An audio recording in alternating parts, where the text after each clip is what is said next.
5 years ago, people were thinking that, that the creative industries are the last, that the AI will touch. But it's quite, interesting that, actually the creative industries seem to be the easiest for AI. How is it possible that, creativity can be turned into code? When Stanley Kubrick's 2001 A Space Odyssey first premiered in 1968, people were offended by the idea that Hal could beat a human in a game of chess, totally overlooking Hal's more difficult achievements like mimicking human speech and understanding and replicating the nuances of human cognition. Rook to King 1. I'm sorry, Frank. I think you missed it. Queen to Bishop 3. Bishop takes Queen. Knight takes Bishop. Mate. As someone else on the internet has pointed out, a future where robots paint paintings and write poetry instead of taking over menial labor was not the future I wanted. This is all to say, we are currently experiencing many heated and divergent opinions about where all this is headed, and if we want to go there at all. If you go to social media, you then need to pick a side. You need to be pro or then against something. And I think, reality is, of course, that it will have the many fantastic changes and the horrific changes at the same time. But it's hard to beat that person because then nobody will like you. So. Well, I find myself saying this a lot more recently to people. People bemoan, how toxic elements of social media are, and they're right. It's true, but it's a big world, which is your point. It's a very big world and lots of going on in it. And YouTube, as you were mentioning earlier, is an incredible thing. If I want to know how to do something, I can find whatever it is, 20, 50 people who are experts who took the time to show me how to, make ravioli, build a water filtering system, whatever I want to know. How to strike a well on the side of a mountain, which is something I have to do. As a species that grew up in small family units of no more than 50, 75 individuals, we're of course a little freaked out and anxious by how much of everything there is going on all the time. And I think in that mess, you can take your pick. I think that's our job now as a species, is to figure out where do you want your attention to go, because there's a lot of everything out there. Now that you give one human the possibility then to do 100 different things, then you go to the supermarket and you see 100 different flavors of this one product, so which one do you pick? So what do you do with your life when you're suddenly able to be a film director and a composer and an author and solve problems and create apps and do this and that? So this kind of new fear of what do you do when you are then granted new capabilities? And I think that's a hugely exciting problem also for people then to figure out. One more thing that I'm really going to think about was treating the AI as a collaborator that never turns on you emotionally. And I started thinking of people think that Stanley Kubrick was a control freak and never let anything happen without his approval. Well, that part's true, but the ideas weren't always his. He didn't want them to be all his. And that's why he took so long to make a movie. How much of his production time was just sitting around with actors and asking, what do you think? What should happen next? He knew as one person he couldn't possibly have thought of everything. So he was waiting to be, in his words, waiting to be surprised. He already knew what he thought. When's someone going to show me something that I didn't think of yet? This whole potential of brainstorming inspiration is way underappreciated. It's underappreciated if you don't actually really try it yourself. There's a lot of people who are probably involved in AI in secrecy because they're actually in an industry that, you can't speak about it. It's like Fight Club and you can't be seen as a person who's then betraying your own skills by actually, be it you are a traditional painter or then drawer or then writer or anyone can't actually talk about AI. You said this instrument provides a wonderful balance between what you're asking for and what you don't expect. And what I'm wondering is if that is just simply a function of the era that we're in with the current state of this instrument. And because what I'm really wondering is what is the trade-off? That right now, the element of chaos, which I think is important to art, is being handed to you by this being currently in development instrument. And by the time it is developed to the point that it is giving you more of what you're asking for than what you don't expect, is the trade-off worth it if you have left behind the traditional element of chaos, which in large part has always been the pressure cooker of collaboration with other human beings? That's an excellent question. So, of course, in one way, the collaboration, the pressure cooker is now replaced with the collaboration with AI. So, in that way, it's, for a solo filmmaker, it's actually an exciting potential to have this kind of voices of disagreement. As technology develops, we'll gain more control. The fortunate side probably is that, existing code that then doesn't die. So you actually do gain more control, but it's probably the existing methods will not, be, completely then replaced. So if you do want to continue to have this, sense of chaos, it will probably remain to be available.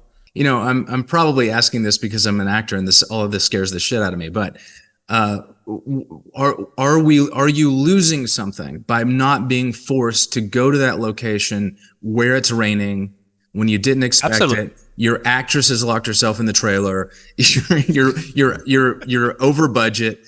What are you not losing something by jumping on board with an instrument that is currently giving you a lot of what you don't expect, which is, Brandon was right on the money about comparing this to the Dadaists. The whole thing was an experiment in creativity. Where are we if we go down this path and the element of chaos disappears as the instrument is perfected? Are we going to be turning in work that is intrinsically expected? As they say, you write one movie, you shoot another movie, and you edit another movie. Are we going down the path of getting the movie we wrote? What will happen quite soon is that you want to have the best of both worlds. I'm planning to shoot a movie with real actors, I think, and then the rest is AI. I think the core part that I think it will preserve there is that we want to see actors. We want to see actors creating a kind of character. They have skills that are far superior to what AI can do, and they then also work them much faster. So AI, I can get a good then line reading if I then run it 100 times, but it's a pain in the ass to actually try to make a full film. If you actually have a actor, they can actually do the work, and they can actually create something that is far more compelling that AI can do. So I'm very positive towards that there will be actually much more work for actors. You need producers, you need studios, you need to be well connected, you need to be in a quite fortunate position then to be able to make a film. You need somebody to fund it. And usually the person that then funds it, they start to own the IP. So, you then work for somebody and you kind of try to survive. And the power is in the hands of these studios because they are able to fund it. In 5 years, people can then join up and to make a film for far less than what it costs at this moment, which has the potential that actually the owner of the IP, the owner of the film can be the creators themselves. If in 5 years they made 5 times as many films, you need 5 times as many people then to act. If you think about the film, it has the opening credits and it has the closing credits. So the people that are mentioned in the opening credits, they will be there also in the films of the future. So somebody will do the music, somebody will write it. Then you have the main performances. The people in the closing credits that are kind of like, it's this kind of huge list of people. They of course are in a bit the risk, of their job contributions will be replaced by AI. So if you take like then James Cameron, he makes a film with infinite budget, so he has all the budget in the world to use the best computers in the world. He still wants real people there then to give the performances. But the human potential then to create a persona, then to connect with the person who views the video, I'm pretty sure that that will not be replaced with AI. So you're saying that the people that really should be striking over AI are the Teamsters? Teamsters, you don't need to go to the locations. You don't need to scout. You don't need to wardrobe, visual effects, all the real world of like the shoots. The shoots don't have to be like 40 people there on set or 800 people on set. It can be the 5 people. They don't need to wear the real clothes and so on. So I think this potential of like being able to shoot for a lot less money. I'm positive towards it because then you can take a lot more the risk. So if you have a huge budget movie, you can't take so much then risk in terms of the story where it goes to. You need to be somewhat safe. You need to use existing IPs. You hope that the third sequel, that these people will hopefully then come to see the film. If you can make a film for like far less, then you can then start to afford then to take more risks, because it's not the end of the world if it won't do well. And you actually then also you can afford to take more risks, and you then start to need to take more risks, because then you need to compensate for the budget with like actually then that you need to try to do then something new. I think you're right. I think it's inevitable, and the field that is going to start to get wiped out first will be a lot of the compositors, people in the visual effects department, because that's such a computational, computer-driven area already. And this is weird, without even trying to or looking for it, AI has been creeping into my post-production process and doing things that I couldn't do a year ago. Things that I'm remembering, for example, the original Tron from 1984, I can't remember. They had people all around the world. They had a Korean team, a Japanese team, and a Indian team, just rotoscoping. Hundreds and hundreds, maybe thousands of people tracing every frame of that movie, painting it out, these codoliths. Now it's a button inside, it's probably in After Effects too, but it showed up on DaVinci one day, and I just said, what does this do? Click. Oh my gosh, it's a perfect matte. And I didn't know. And it's AI driven. And those people, that kind of busy work, yeah, it's how can you ignore the doing it 10 times faster, better, and not having to pay anyone? I do believe that, some people don't like it when you say that AI is a tool, but I do, fundamentally still believe it. It's a tool for us humans then to create. You can let AI run by itself, but I don't think it can create something interesting unless we are in charge. So my test for everything I create is that I still need to feel something. It still needs to make me feel something specific. And then I can create something which looks then super cool and is fantastic. But if it then doesn't make me feel something, I won't release it. Because if I don't feel something, how can I expect somebody else then to feel something? Well, we were getting into the just we've waded into the ethics end of the pool on AI, and this job replacement is a big one. But another one, especially when it comes to generative AI, there's a tremendous amount of worry and fear and concern over how these things are trained and exactly where this imagery is coming from. And I'm sure you've argued with people about this before, and I have my own opinions, but I would like to get yours. The way I like to think about it is, if you think about Star Trek, there's the android called the Data there, and how is he trained? And I believe the way that he is trained, that is, he's shown all the information of the world. So he's shown every single book in the world, and he's shown every single thing. It's not like you would train Data on only non-copyrighted things. So you would ask Data, what does the Harry Potter look like? And he would say, I'm sorry, I can't tell you because it's owned by J.K. Rowling. That it is fair to say that AIs are trained with the copyrighted data, just as humans. All artists that create are constantly exposed then to everything that is then around them, which is mostly then copyrighted, and they get influences from there, and they then start to create new art. AIs are trained the same way, so it's not. I don't see a way that it would be trained without the copyrighted data, and I think that's the way that AIs are trained. And I think if it's fair for humans to see copyrighted data, I don't know why it's fair for humans and not fair for humans to program computers then to see it. Well, I think there's a fundamental. Humans are not a commercial product. Yeah. And but we can be sued for plagiarism. Yeah, of course. There have already been AI artworks that have come under legal scrutiny because they have wholly lifted a texture from a specific painting.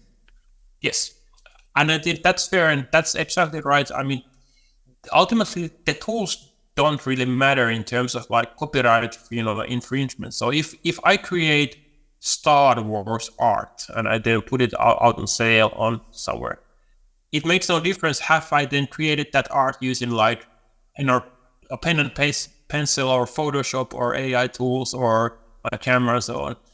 The way something is then created makes no difference in terms of if something is then plagiarism or then infringing. It's the end result that counts. There's no excuse that you can't say that I wasn't aware of it because they used AI. So in some ways, this is an argument similar to an argument we've had before when it came to sampling in music. Yeah, well, the difference, I think, is that you can interrogate that soundtrack and you can recognize the drum beat from James Brown being used in a Beastie Boys song or whatever, and you can credit it, and you can, I don't know, work out the legalities and the payment for that. Look, the problem, it seems for me, with AI is the black box problem. How do you interrogate backwards from into a system that probably can't trace back? I don't know if it can trace all the way back to where it found that texture, who owns it, tagging every part of it, because it's such a blend, a thorough blend of textures, shapes, ideas, sort of memes and concepts. Yeah, I mean, how do you? Yeah, I mean, if the computer doesn't know, then how is the AI artist going to say, look, I somewhere in this image are references to thousands of things, 5 of which are sort of recognizable. I mean, I don't know how this is solved. Well, yeah, I mean, it can't. So, I mean, if it's trained for the billions of pictures. So let's say I create a picture of a blue cat with a hat on their head and it's a kind of a nice picture. So then who am I infringing on if it's seen a million cats? So who is the one person who should get paid? Or is it all 1 million people who have then drawn a cat, that they own 1 millionth of 1 cent, or the issue, the way AI works now is that it then can't access the individual samples because it's such a huge library. It's then condensed down to this kind of overview, which kind of then means that if it's a blue cat, who who is the artist that has the right to raise their hands that, this is my work and not the 100,000, artists that have then also then drawn this cat. Okay, it's time for a little sidebar, and I'm going to use Roope's example of a cat in a blue hat to demonstrate what it takes to try to get AI generative tools to do what you tell them to do. And you can start to see how the AI pulls sources from its library and mixes them together in kind of unpredictable ways. So here I am using both Midjourney and Runway ML, and I started out with this text prompt, quote, "Imagine a blue cat with a hat," end quotes. At first, the AI went the easy route and used its, I'm assuming, very large training set of cat pictures and gave me a normal-looking cat with a blue hat, which is the opposite of what I want.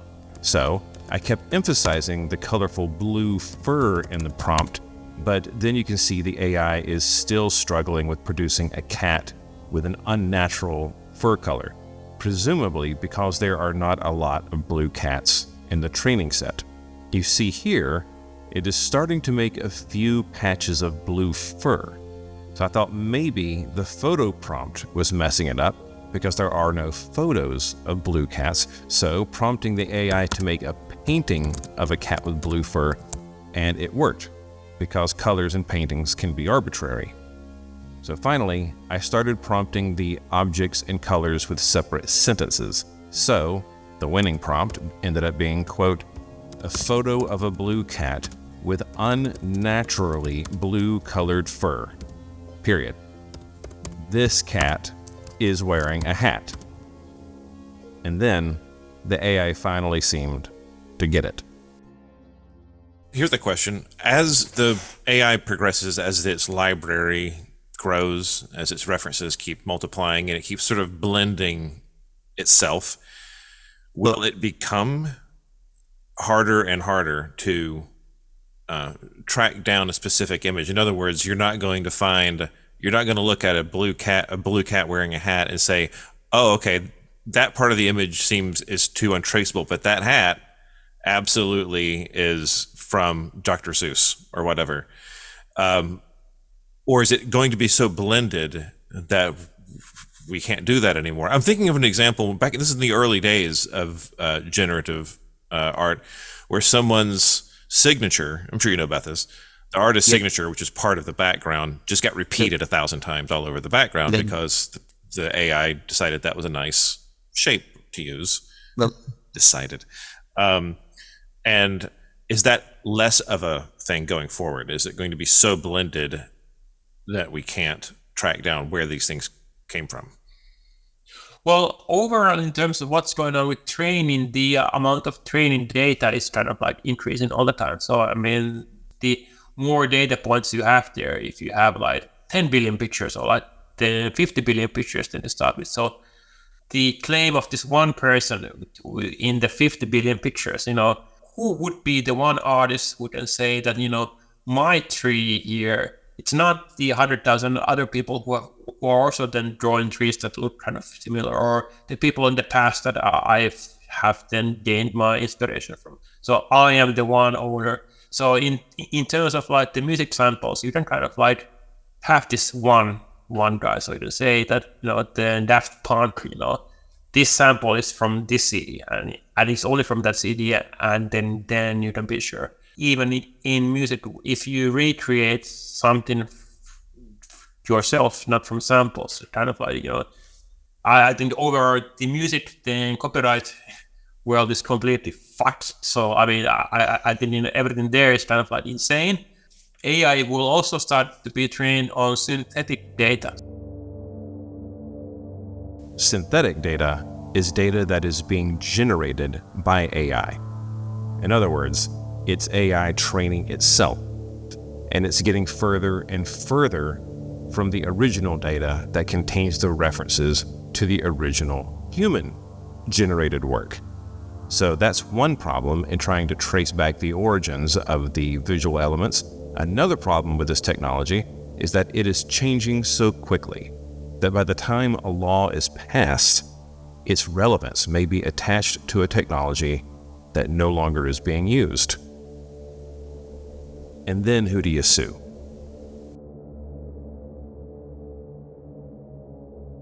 If you sue Stable Diffusion version 1.4, the time the lawsuit is over, nobody's then using it. It's hard to kind of to keep up.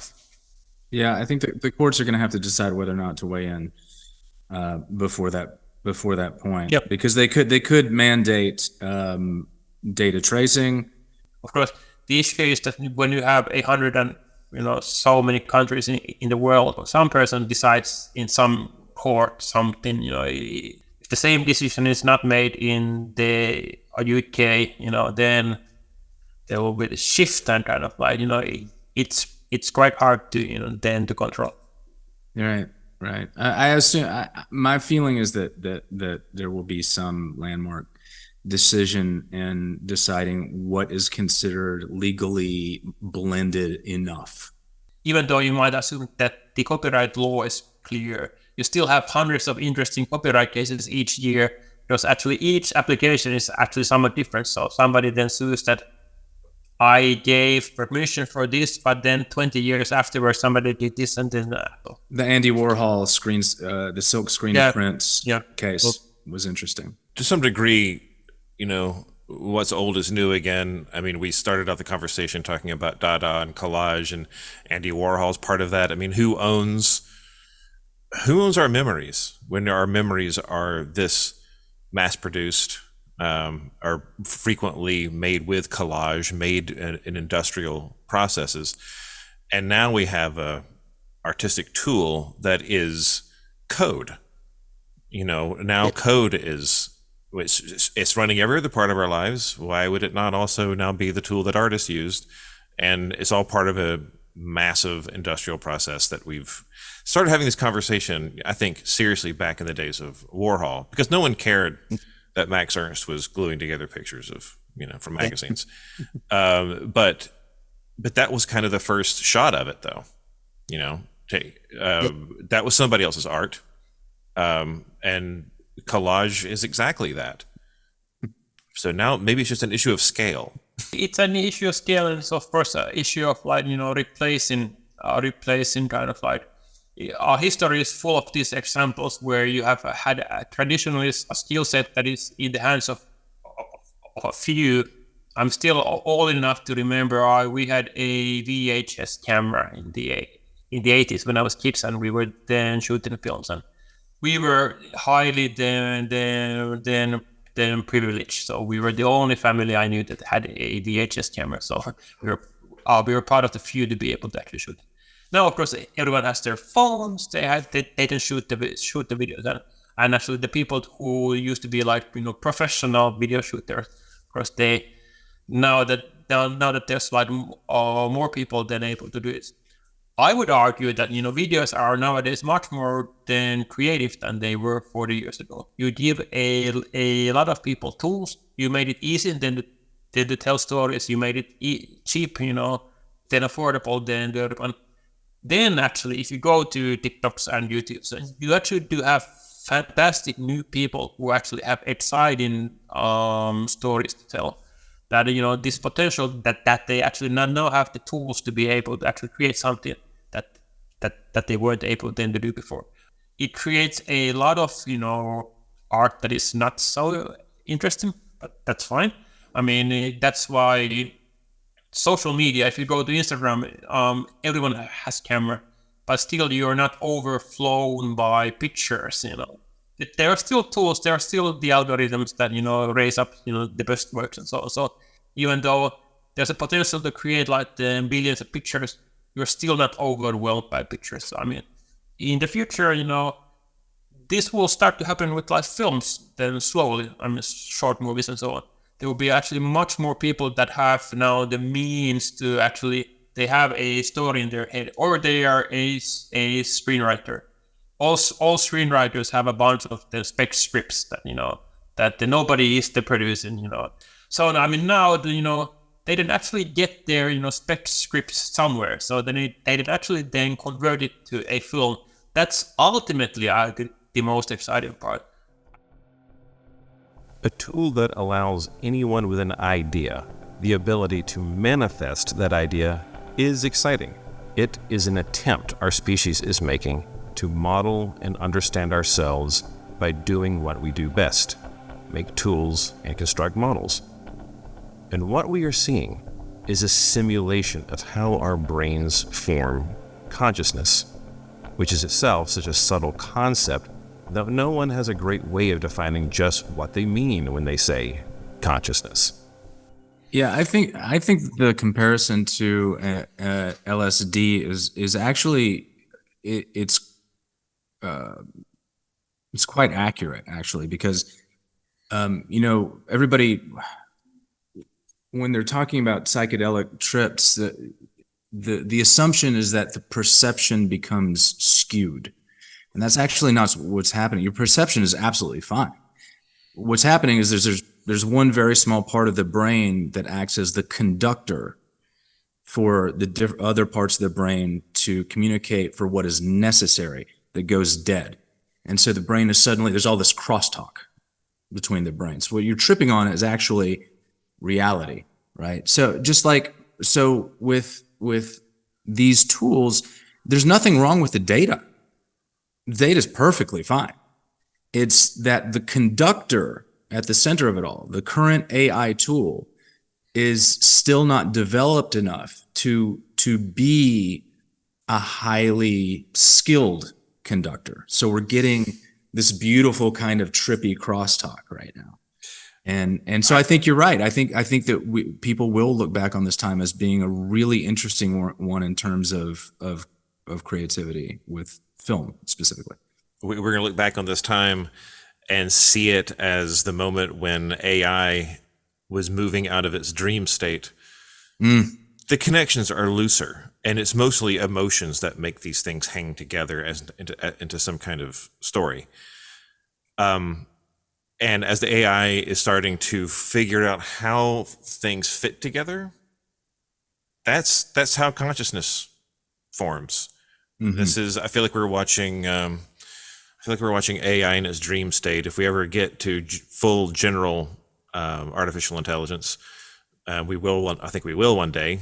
We'll look back on this and see, this was AI before it woke up.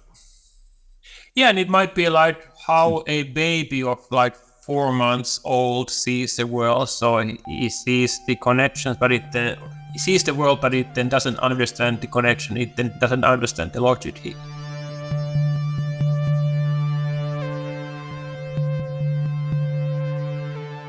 If I have a person who's there dancing, it's actually the shared humanity of like thousands of dancers, all shown, one frame to the next. So it's kind of like not the camera is normally tied to one moment in time, one perspective, one subject, one place. Versus here, it's kind of like this, shared humanity. So much of humanity is stuck in the libraries in books that nobody read.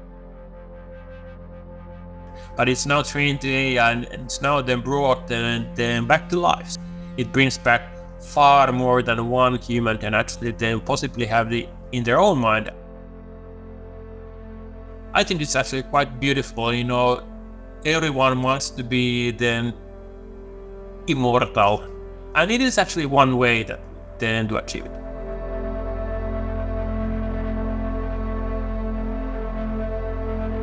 That was 2 hours on the money, and you can't beat you can't beat ending it with a shot at immortality. So, man, that was just about the most interesting and fun conversation we've had in a long time. Thank you. Yeah, thank you so much.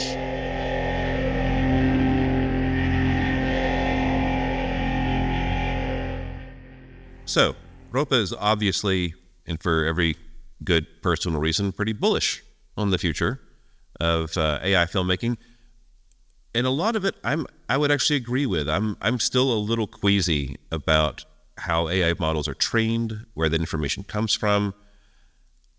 I simply don't know right now. It weirds me out, but he is of the belief that this is actually going to create more work, create more variety in filmmaking because it frees up more people to do more with less. And I'm wondering what you think about that. At the outset, it is fundamentally derivative, right? We know that. My concern is human laziness and our capacity to stop feeding into the brain trust.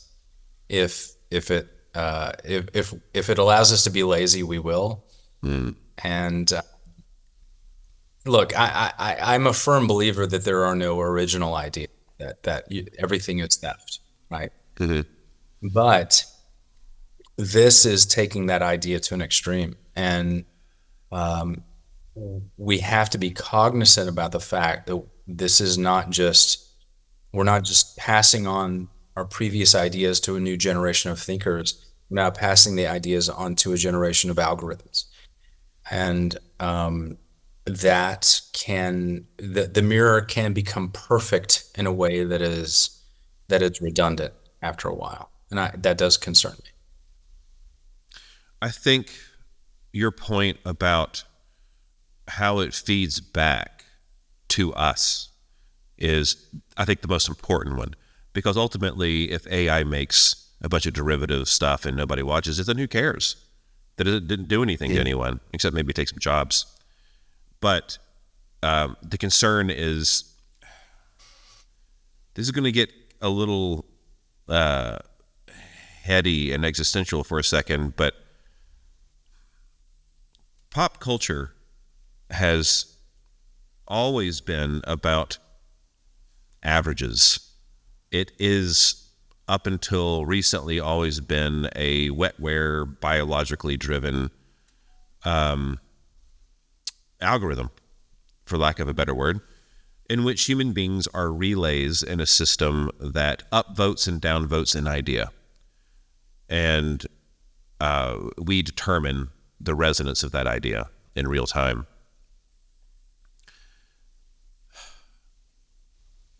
In some ways, AI can both do that faster and better, but I think what I think will be missing, and I think you and I are saying the same thing, is that I do believe that AI will fundamentally always want to make the most pleasing version of a thing. In other words, the most average.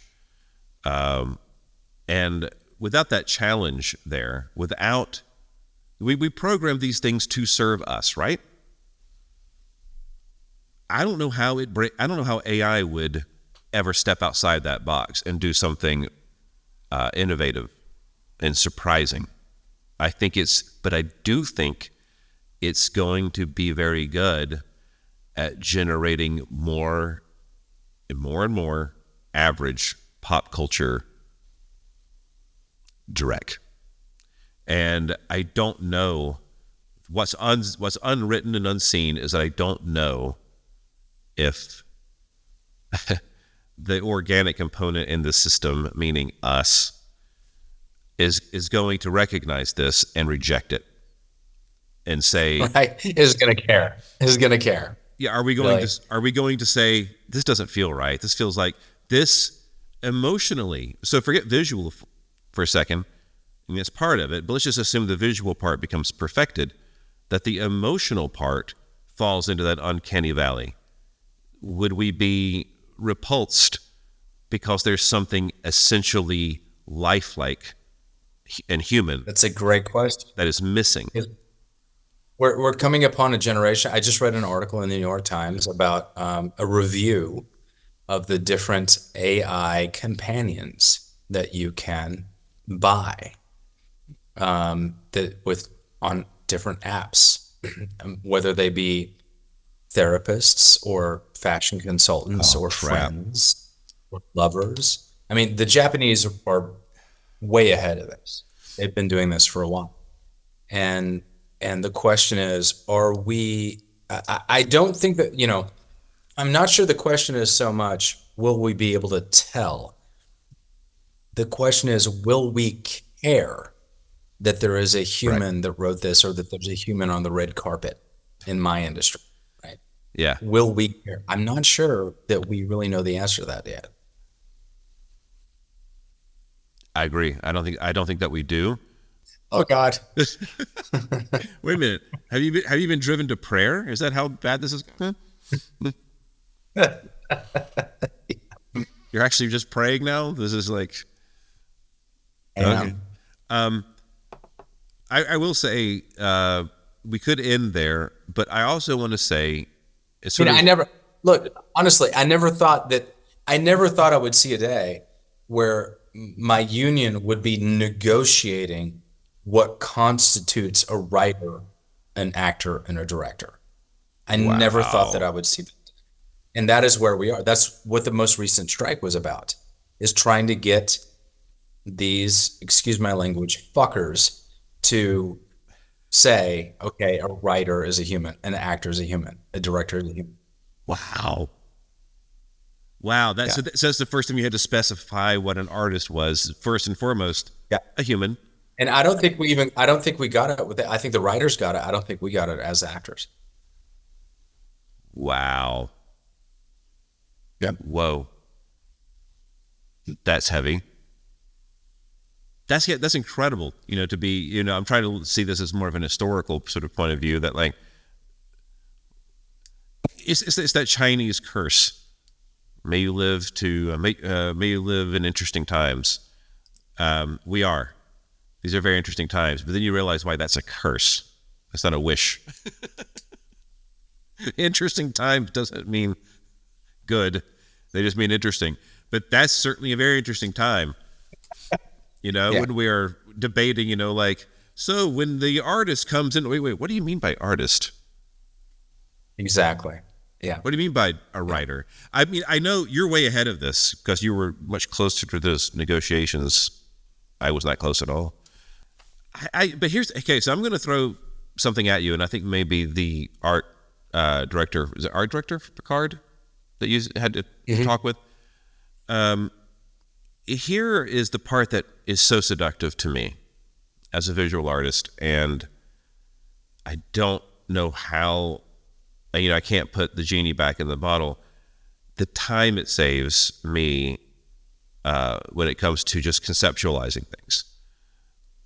I can see that, what the AI generates is not exactly what I want. But it's interesting because it gets the rough idea across, and it can do it a little more convincingly than I can do it myself. And then I'm just kind of make a mental note, like, yes, but I'll have to change a thing or two when the day arrives and I want to actually shoot this.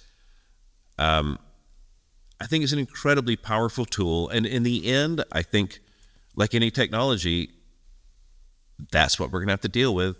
Like, the greater that technology is, the more powerful that tool is, the larger the good and bad dynamic becomes, right? It can do greater good and worse bad. But there's a whole set of assumptions in what is good and bad, right? Because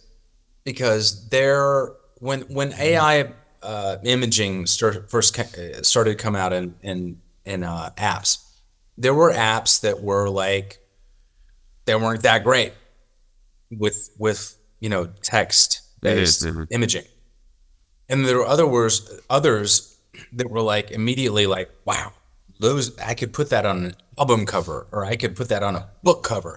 So that with the same text, so that presumes that there are a set of aesthetics or criteria in aesthetics, choices, balances that are pleasing to us at this particular moment that will develop or change. And only a human can determine what those balances, those changes, those things that are currently popular are. I think that the what is out there and available in the digital space is going to become so broad, so wide. You're not going to be able to have something that can really determine what that is at any given moment. I think we're always going to have a human shepherd. Oh, I think so. I mean, yeah. I mean, otherwise, what is all this for, right? You know, like, are we just going to have AIs watching AI generated movies? I mean, maybe.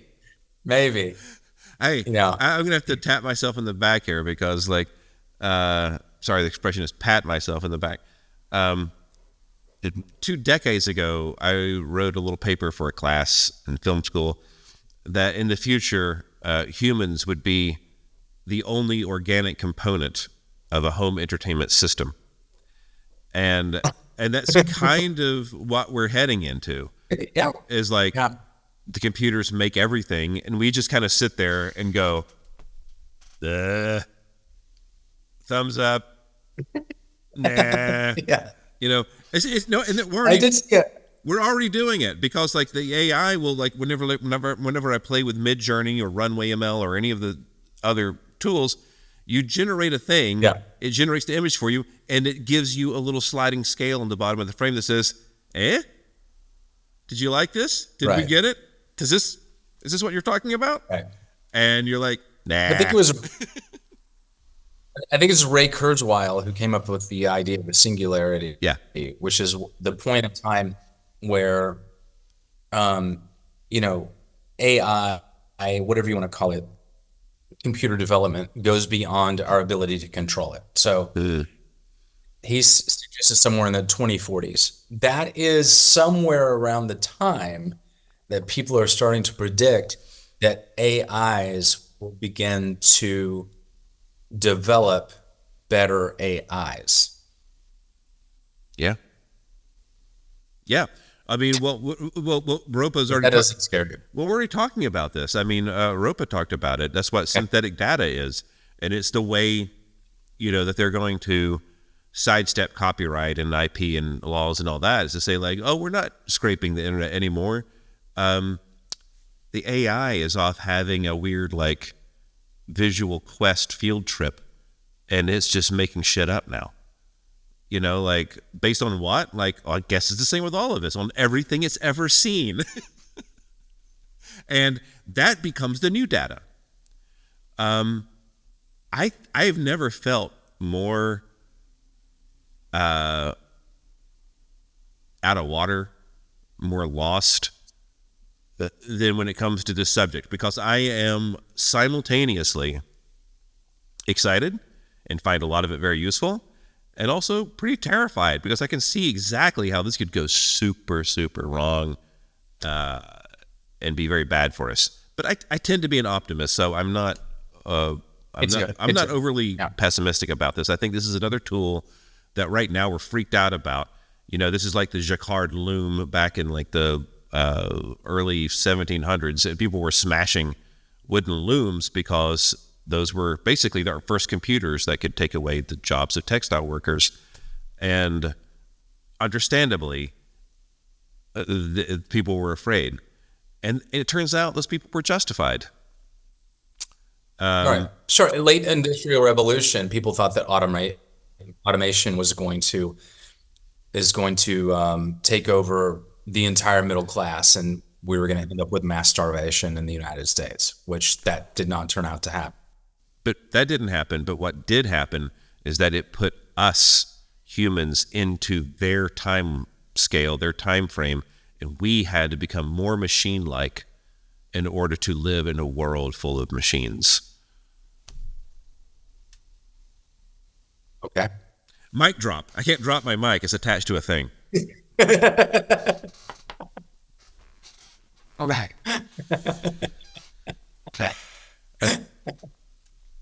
That's probably the end.